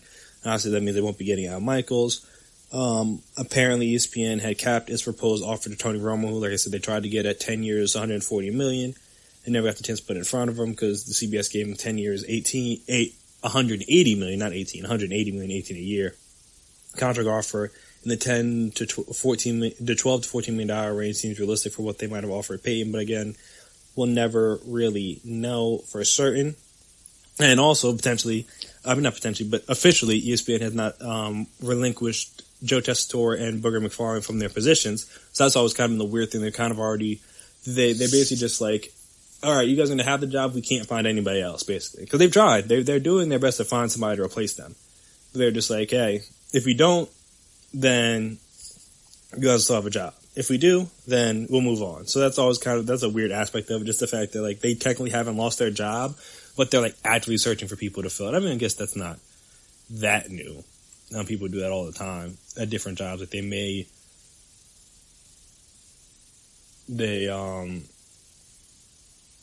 have jobs that are currently filled, but then they still go about hiring other people to either whether it's to help with the position or maybe even to potentially take over for the person that's currently in that position. That's not like a new thing. So hopefully Tessitore and Booger McFarland don't take it the wrong. I mean, they should take it the wrong way in terms of they're trying to get replaced for whatever reason, but at the same time, it's not something new to them. or this industry. So here's what it is. They'll probably find something else. But yeah, so also Monday Night Football had tried to hire Romo, tried to hire Peyton, Drew Brees, and Philip Rivers, and obviously the latter two went back to playing, so they can't do Monday Night Football clearly because they're still playing. Also tried to they also considered Kurt Warner. They currently have Steve Levy, Brian Griese, Louis Riddick. They're like the second team that does like the second Monday Night Football game, so one of them's an option. Though leaving Brian Griese currently do college games together, so that's like an interesting thing. Would you want to move them up from the college ranks? And obviously there's also been talks about having Chris Fowler and Kirk Herbstreit do the Monday Night Football, which, I mean, cool. But they're like a lot of stuff, not to say that they couldn't talk about NFL football, because they know a lot about the college game, so then obviously these guys go from the college to the pros. So nothing to be impossible. But at the same time, normally with these type of things, you have the people, like not the play-by-play guy, but the analysts, usually they have them from whatever level they're most successful at. So like great college players talk about college, and great NFL players, or I guess players that at least made it to the NFL and had a decent enough career to last around long enough, they usually stick with the NFL. Like very rarely do you see like you don't see like Tim Tebow doing, I mean, obviously he's still trying to do the baseball thing, which, I mean, more power to him, but you don't see him doing NFL stuff. I mean, he'll talk about NFL talks, but he's not doing like NFL shows. He does mainly college shows. You don't see like Desmond Howard doing NFL shows. People like that. Like you guys, like you see the guys that they have. I mean, obviously Dan Orlovsky's not like, he wasn't a great player, but you have guys like Randy Moss. You have on NFL Network, you have like the James Jones, Maurice Jones-Drew, Michael Robinson, Steve Smith, Michael Irvin, like those type of guys that had some level of an NFL career. These guys weren't just like the stars in college. Like you would never, like I would never expect to see a guy like Johnny Manziel. Not to say anything. He was just the name that popped into my head. He would probably do more college stuff than he would do pro stuff, I would think. Me personally, that's just kind of how it goes. So having Kirkstreak and Fowler move up is obviously an option because, again, they come as a package. So you wouldn't have to find new partners for them. But then you got to figure out a whole new college team to run because they do all the marquee games for ABC. So, like, that's a big slot that you have to then fill. So I don't know if they'd be willing to want to do that on a whim. But I guess, like, within the NFL ranks that they have, I know, like, they have a couple of guys that they could choose from. No, well, not just, I mean, obviously, ESPN has way more than a couple. But, like, I know, like I talked about, you could have Louis Riddick, who we already mentioned does some stuff on, I mean, he does, like, the NFL Live stuff. He does some other things on the network. Obviously, he's active on Twitter. He's watching a lot of the games just in general to keep up, and obviously he talks a lot about the different players, tweets a lot about them. So he seems like a person that could fit. Obviously, he has some experience in front offices, experience playing, so he have a lot of knowledge about the game and the different aspects of it if they chose to go that way. But I mean, interesting to see if they choose to do that. But I guess you could have him be a potential, like keep that team together, but then again, you got to find Steve Levy and Brian Griese replacements on the college ranks. So we'll see about that. I guess also you could try to, I know people talked about Matt Hasselbeck, Pat McAfee. I like Pat, but I don't know if I'd want him calling all the games. Nothing against him, but I know he does. Like certain people you can tell like have a shtick, and they stick to it. He definitely has one. Not that he's alone. A lot of people have that, but I don't know if that would play as well on like in the. I take that back. No, I've heard him be an analyst and like silent guy for games, and he's actually not that bad. So let me not take that back. So maybe they could do Pat McAfee, Dan Orlovsky, like I mentioned. There's another guy. These are some of their rising studio show guys that could potentially take over. I said they wanted to give them more opportunities. Obviously, you could always stick with Testor and Booger, but like most people don't like. It's mainly Booger, so you just be talking about random stuff sometimes. So I mean, Testor's fine because he does a lot of game. Again, I still don't like the call from the Eagles-Giants game, Monday Night Football, where he said "eat that W." Like no one, we mock James for that. We don't use that as a common phrase that we like to say. And then obviously, like I said, that you could potentially try to go to Kurt Warner or like a Greg Olsen. I know he did some XFL stuff, so then he has some experience. They did try it with Jason Witten, but at least he did. Jason Witten, I mean, Greg Olsen wouldn't just be thrown right into the fire.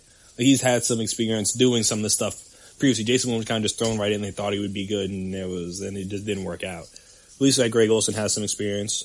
So maybe a guy like him try to get Kurt Warner over. Probably not likely, but possible. And also, like I said, I think we talked about this before, but the chances of, I know they're talking about bringing Mike Breen over. Mike Breen's not leaving basketball. That'd be no. Because who you replace him with? I know they have the second team with, who's it? Is it McDonough? I don't know. The person when Doris Burke kind of switches around sometimes. I think it's McDonough. Or you could have Mark Davis. Like there's people you could choose to do it with. But again, Mike Breen, Jeff Van Gundy, Mark Jackson, as a team, there's no reason they should split up for any reason. In my opinion, unless one of them retires. That's the only reason why they should split up.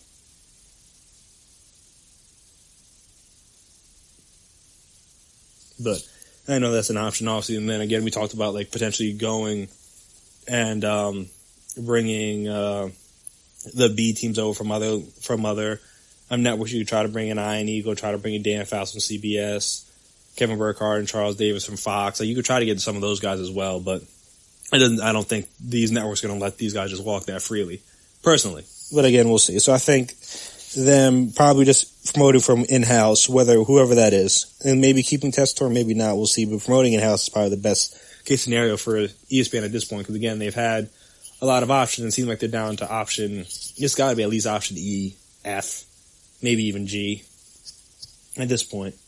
So we got to try to figure out where they're going to go from there. But it's just one of those things. Again, they're going to have the games are going to get played at some point, whether it's September or later down the line. So we have to figure it out. But again, no real rush because not the games are happening anytime soon. So they have time to figure it out. But again, unfortunately, sounds like they put a lot of eggs into that Peyton basket, and he turned it down. Now they got to regroup once again after trying to put it all into the Tony Romo basket and everything. And maybe Drew Brees, Phillip Rivers, now they're back. It's just this hasn't really worked out as easily for them as you would have thought, because Monday Night Football is a prime gig in theory, but they just haven't found the guy yet. So maybe they will. I mean, not maybe they will. They will at some point, but again, it's clearly been harder than they thought it would be. But yeah, so we got one more break left. So after that break, we're going to come back and we're going to discuss Stefon Diggs had the Twitter world a little buzz. I believe this was Wednesday.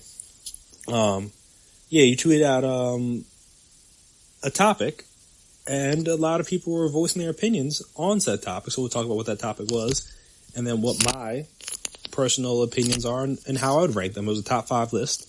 You can kind of guess who it was based on the position he plays, but we'll talk about that and talk about my specific top 5. I know I've talked about quarterbacks, but I haven't really talked about necessarily the receivers and how I'd rank them. And top 5s are all subjective, obviously. This is not really the best all-time receivers. These are just my 5, probably, favorite's tough one too, but the 5 that are best to me. Not the 5 greatest, I should say. Not the 5 greatest, but the 5 best to me in terms of what they did and all that stuff. So we'll talk about that, and I'll rank mine right after this break. So stay tuned.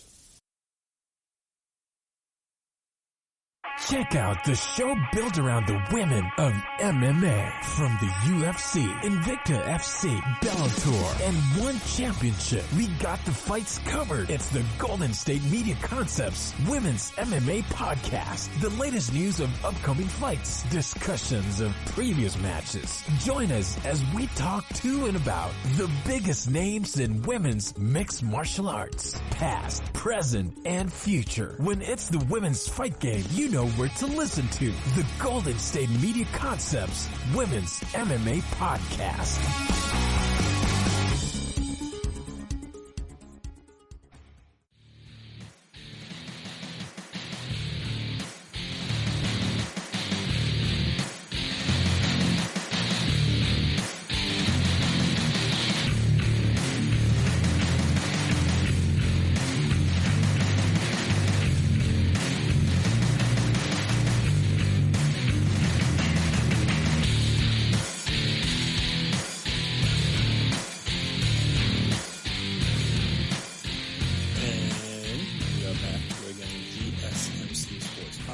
presented by GSMC Podcast Network. So, obviously, with a lot of free time, a lot of these players are on social media tweeting out things.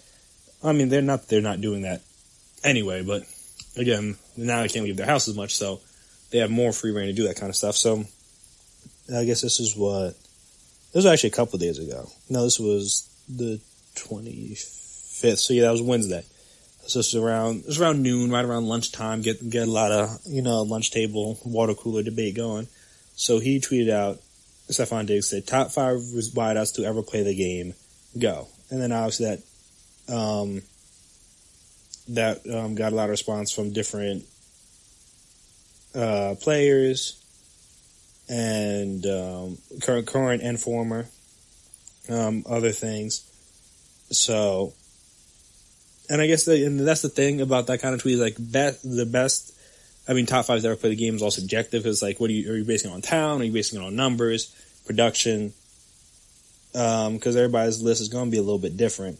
I take that back. There's 3 people that should be in everybody's list personally, and then the last 2 are kind of just depending on how you feel. But yeah, there's 3 people that should be in everybody's list, and we'll talk about those in a second. So yeah, that kind of got the debate buzzing a little bit. And he actually made the point, which I think is true, that he thinks the best receiver and the hardest receivers to cover are 2 completely different things. There's a lot of people that are hard to cover that you wouldn't necessarily label the best receivers in the league. Or the people that can just find a ways to get open and make catches all the time. Like those necessarily might not be the best and most talented and put up the biggest numbers, but again, they're always open for something. So that was the interesting point. He tried to get Dion to ask, and he said that he doesn't rank because that is the easiest way to lose friendships he's established over the years. And apparently because he said they all played in his era or before him, so that's obviously no one recently, which, debatable. We'll talk about that in a second. But, obviously I think like when you're in a position of the media, sending out those lists is obviously the easiest way to get texts or calls like, hey, like, why did you say this about me? Why did you not have me above this person? All that stuff. It's not, for a guy like DM, maybe it's not worth it. And I understand why, even though it's very opinionated. So I'm intrigued that he didn't want to voice his opinion on this topic specifically. Because again, he's not someone that shies away from expressing how he feels, both while he was a player and obviously as an analyst. So that's interesting. But let me think of some of my guys. So a couple honorable mentions for me in terms of, again, I'm not going to go best because, again, let's just suggest. So my favorites, or is that my favorite? Yeah, I got my favorites to like watch and follow and stuff. So honorable mentions, one would be AB, because again, he could have very well been on the track to be one of the best ever, but then obviously not playing at all this year and some of the off the field stuff that may not cause him to get back into the league anytime soon is obviously going to hurt his case. But I mean, if you look at his numbers over the last few years, they are sensational, to say the least. Like obviously this year notwithstanding, I mean, people are already talking about if he could potentially make the Hall of Fame based on his career up to this point. But if you look at this 6-year stretch from 2013 to 2018, he had in 2013 110, almost 1,500 yards, 8 touchdowns. 2014, 129 receptions, almost 1,700 yards, and 13 touchdowns.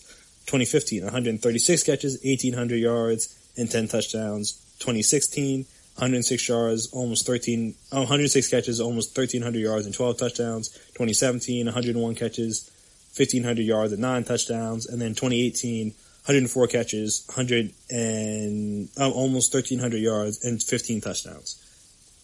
So since 2013, and obviously this year notwithstanding, he had went 6 straight years with 100 catches at 5'10", 185. I mean, it's impressive, to say the least. Double-digit touchdowns in a lot of those. Obviously, he's not a big touchdown guy, but you don't necessarily have to get into the Hall of Fame. But yeah, that's a very big one. So he's one. Steve Smith was another one, just because another small guy that dominated. Also, Antonio Brown, 4-time All-Pro, 7-time Pro Bowler. So, again, got some of the accolades to back it up. Yeah, Steve Smith was another guy just because I remember him on those Carolina teams when they when he had Jake Delhomme as his quarterback. Not really a whole lot to work with there, but he was just a guy. Plus, he liked to talk trash. I like my receivers that like to talk trash. But again, he's a smaller guy, only 5'9", but everybody that went up against him knew how good he was. He's a 5-time Pro Bowl, 2-time All-Pro guy. Like I said, made that one Super Bowl with the Panthers the one year. Had 1,000 yards numerous times. Only had one season over 100 receptions. And only, 1 year over 12 touchdowns. So, again, that's probably why he won't be in too many people's top 5, but some of the young guys will. So, Steve Smith's another one. Chad Ochocinco, Chad Johnson, whatever you prefer to call him in this day and age. He's another guy that I enjoy because, again, I like guys that talk trash and have some personality, and he was that kind of guy. I mean, his stretch from 2002 to 2007 is as good as most other receivers. He went, 1, 2, 3 straight years of over 90, then dipped down to 87, then went back up to 93. In all these years, he had over 1,100 yards, and in every year, had at least 5 touchdowns. Peaking in 2005, where he had 97 receptions, 1,400 yards, and 9 touchdowns. I mean, again, it's not a bad career at all. And if not for the whole Dolphins fiasco, maybe he could have gone on a little bit. I mean, not the Dolphins fiasco, just like his situation while he was on the Dolphins, could have gone on a little bit longer. It's unfortunate he couldn't get that one Super Bowl with New England that year. But yes, he's another one. That's my last one will probably be Julio, who's, again, obviously still playing, so he can still add to these numbers. And also Chad Johnson, Ochocinco, whatever you want to call him, was 2-time Pro Bowler, 6-time Pro Bowler, 2-time All-Pro, I should say. Yeah, Julio's probably my last one. I mean, he's the best, one of the best receivers, if not the best of his era. Had a season in 2015 of 136 receptions, almost 1,900 yards, and 8 touchdowns. I legitimately thought he could be the next guy legitimately thought, I should say, he could be a 2,000-yard receiver. The only knock on him, personally, is that he does not get enough touchdowns, which is crazy for a guy that's like 6'3", 220, runs as fast as he is, his hands are as good as he is, has the ability to contort his body, go up, dominate double teams, whatever. You would think he'd have more touchdowns, but he just doesn't. For whatever reason, they can't seem to find him in the red zone, which is weird. 2-time All-Pro, 7-time Pro Bowler. So, again, a lot of statistics to back it up. And obviously, he has more years to play. He's only, he just turned 31. So he's got at least probably, if he wants to play, he's probably got at least a good another 3-4 years. So we'll see about that. But yeah, so my top 5, obviously, we'll start, I'll start at the top because those are the ones that are less for debate. Jerry Rice, number 1, obviously, you got in the lead in receptions, receiving yards, touchdown, won the Super Bowls. Not really much to argue there. I mean, I would argue Randy Moss is more talented than him, but I mean, that's a debate for a different day. But again, it's just hard to argue against Jerry Rice personally for me. Just feel again, obviously, like he has the numbers and he has the skills to back it up. So it's just one of those things where when those kind of things kind of match up together, it's hard to debate. And obviously, you have the longevity too. He played for like 20 years, something like that. It's something absurd. He played from 85 to 2004. Played until he was 42. And at 40, he had 1,200 yards and 7 touchdowns with the Raiders. Like, again, not really much we could do. He was catching 100 balls back in the 80s and 90s. Again, had Joe Montana, so let me not knock him, but also had 22 touchdown catches his third year in the league. And almost 1,600 yards and 15 touchdowns the second year. So hard to knock him. So as I mentioned, second guy, Randy Moss. I mean, goes without saying when you have a verb named after you in terms of action people do, getting mossed. Obviously, they have the segment on it on Monday Night Countdown now. But obviously, that was a term that I used throughout all my childhood. It's kind of like the Kobe RIP. When you shoot the paper ball into a garbage can. Same kind of concept. If you're that good to have that, then you're one of the all-time greats. And obviously, I mean, he was great from the moment he stepped foot in the league. Rookie year, 1,300 yards, 17 touchdowns. Had the most touchdowns ever in a season by a receiver with 23. His first year in New England when he actually got, I guess because in Oakland his quarterback situation was iffy. But And again, first year he had like a legitimate Hall of Fame quarterback. I mean, obviously he had what? I think he had not Randy Moss. He's Randy Moss. He had Randall Cunningham, Culpepper, I think, a little bit towards the end. And then he might have, I don't know if Warren Moon was ever there while he was there. And also, obviously, he played opposite Chris Carter for the first couple of years. So that helps too. But again, Randy Moss is as talented a receiver as you're going to find ever come through the league in terms of size, speed, hands, like everything he could do on a football field. It's crazy. Unfortunate for him that he was not able to win a Super Bowl with the Patriots. That's obviously the one thing he's missing from his resume. Because outside of that, to be 100% complete, he's already in the Hall of Fame. But obviously the ring's the only thing that's missing. It's unfortunate for him. Third, T.O. Obviously his antics. Again, I like my athletes with a little bit of personality, so I didn't mind the antics, except for when he was doing it against my team, because obviously that's when it hurts the most. But again, like personality, I like confidence, swagger, however, whatever your word you want to describe it. And obviously he was a guy that, was he the greatest in the locker room? Not necessarily, but he never did anything wrong off the field, which is like obviously the biggest thing. There's a lot of people that have done things off the field that people hate less than they do Terrell Owens. So, and obviously again, another guy with the numbers to back it up, already in the Hall of Fame, though he'd have to wait a couple of years, which is dumb, but whatever, it is what it is. I mean, even his last year in the league at 37 with the Bengals, he still had almost 1,000 yards and 9 touchdowns. And it's crazy that that's just his last year. He didn't go anywhere else. He was on, 1, 2, 3, 4, 5 different teams. Left San Francisco kind of weird, left Philly kind of weird. I forget how he left Dallas. But, I mean, he was great. He was great everywhere he was. Except for, even the Bills year, he wasn't that bad. Again, he was like 36, but still, he wasn't that bad. Set over 800 yards, 5 touchdowns. Like, he was good basically everywhere he went. He was the best player in the Super Bowl that the Eagles lost on one leg. If McNabb or whoever was in charge of kind of keeping that thing together, Joe Bann or Andy Reid, if they can keep it together, they maybe go back and win another Super Bowl. Because, again, there's no reason to expect Terrell Owens to drop off that much the next year. I mean, he played in 7 games and had 700 yards and 6 touchdowns. So, you would think you play that out over 16 games. What is that, 109 yards a game? Jesus. I did not know that. Yeah, it was 109 times 16. It's over 1,700 yards, probably about somewhere in the double-digit touchdowns. Over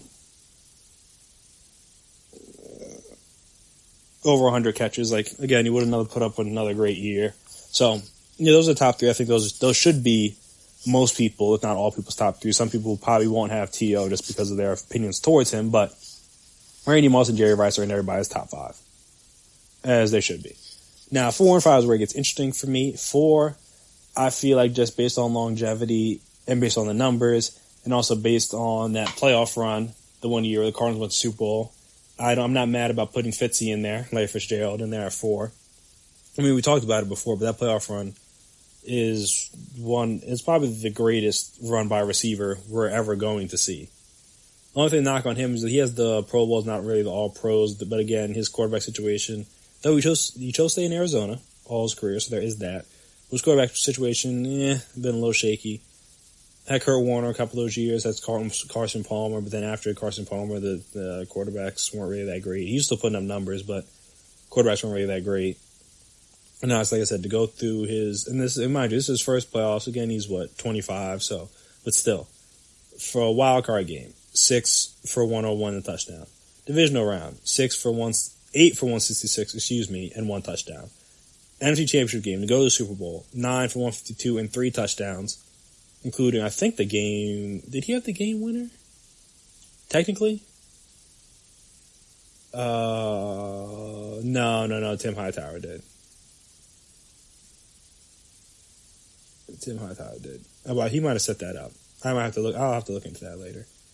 But yeah, so, I mean, again, had a massive game against the Eagles in that NFC Championship game. After looking at the Eagles, we're going to potentially hold on after the Deshaun Jackson big touchdown pass from McNabb, 11 minutes left in the quarter. And then in the Super Bowl, he did everything he could, 7 for 127, and 2 touchdowns and almost ran down James Harrison if he doesn't bump into a guy on the sideline. He stops that touchdown, and then obviously that probably changes the course of that game as well. So, did everything he could. So I give him credit for that. Salute Larry Fitzgerald. Again, longevity, still being good. Again, the ring's the only thing that's missing from him as well, that's the big thing about a lot of these receivers. The only one that's in my top 5 that's won a ring is Jerry. And the only ones that got... Moss made it, Fitz made it, T.O. made it. So yeah, almost everybody made it except for my number 5. Even like Julio had a shot. AB never played in the Super Bowl. Chad never played. He did play in the Super Bowl that last year in New England, but again, it wasn't going to happen. Steve Smith played in the one Super Bowl. I think he was part of the second Super Bowl team too, was he?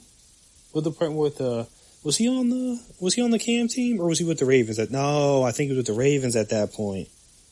Yeah, he was in Baltimore at that point. That's a shame. Probably could have helped. But yeah. So my 5th guy is, not I'm going to say obviously, but I feel like Calvin Johnson, Megatron. I mean, again, his numbers won't be up there just because he didn't play long enough. I mean, he's only 34 and he's been retired like 4 seasons, I think. He retired at like 29, 30, a la Barry Sanders. But again, 6-time Pro Bowler, 3-time All-Pro. Had almost 2,000 yards receiving in a season. Basically only had 2 seasons under 1,000 yards, and one of them was 984. Had 16 touchdowns one year. 3 times he had 12. Just an athletic freak. 6'5", 240. Run like a 4.3, 4.4. Had a massive vertical. Again, was just one of the most dominant receivers that you'll see during his time. And again, he had Matt Stafford, who's good but not great. But again, playing in Detroit probably lend itself to not having the success he would have wanted to have, A. And then B, also the shortening of his career. He was like, it's not worth for me to put my life and body and stuff on the line for this franchise, which is unfortunate for the Lions. They've had that happen with him and Barry Sanders now. But again, clearly they're not doing something right to cause people to want to leave this soon.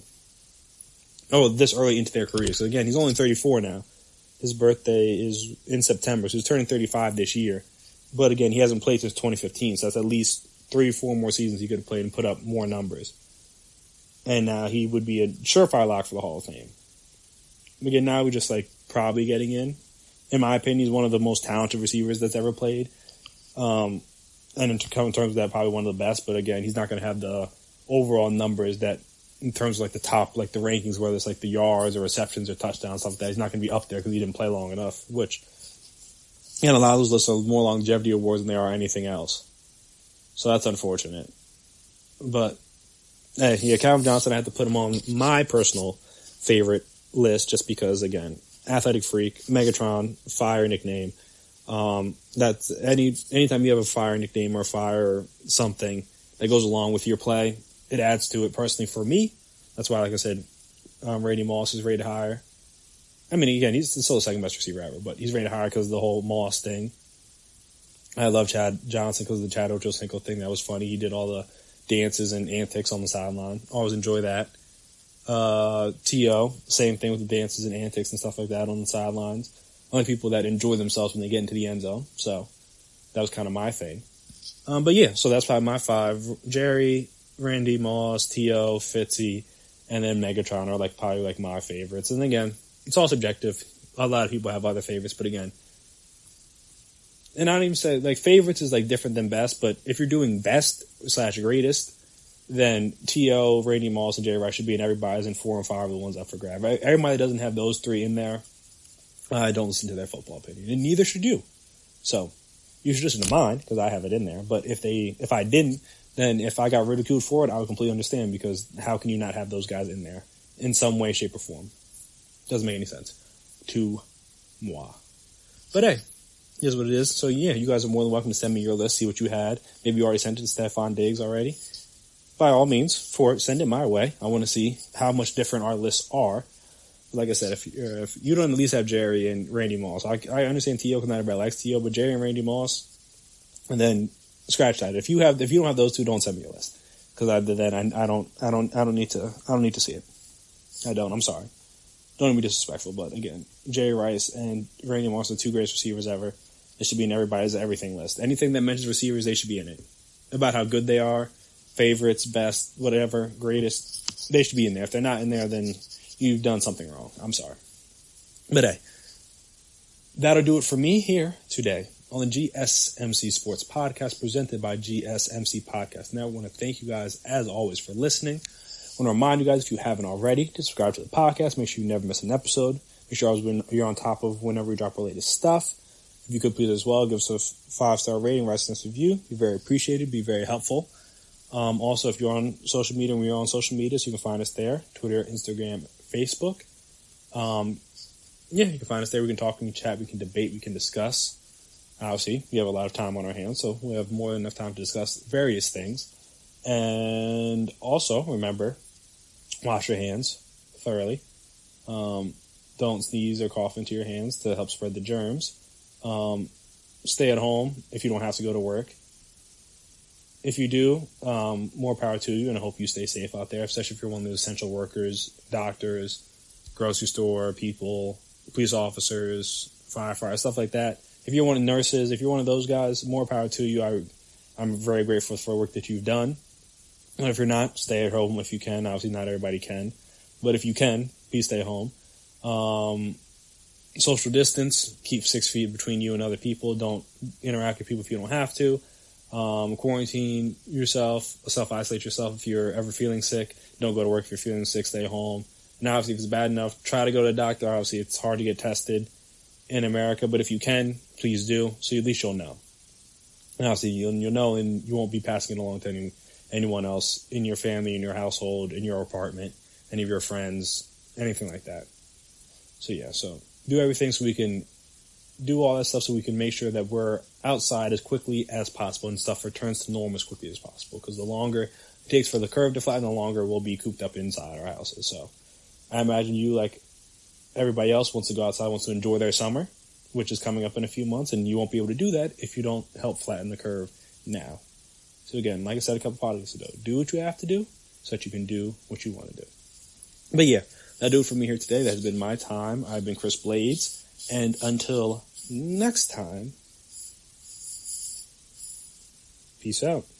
You've been listening to the Golden State Media Concepts Sports Podcast, part of the Golden State Media Concepts Podcast Network. You can find this show and others like it at www.gsmcpodcast.com. Download our podcast on iTunes, Stitcher, SoundCloud, and Google Play. Just type in GSMC to find all the shows from the Golden State Media Concepts Podcast Network, from movies to music, from sports to entertainment, and even weird news. You can also follow us on Twitter and on Facebook. Thank you, and we hope you have enjoyed today's program.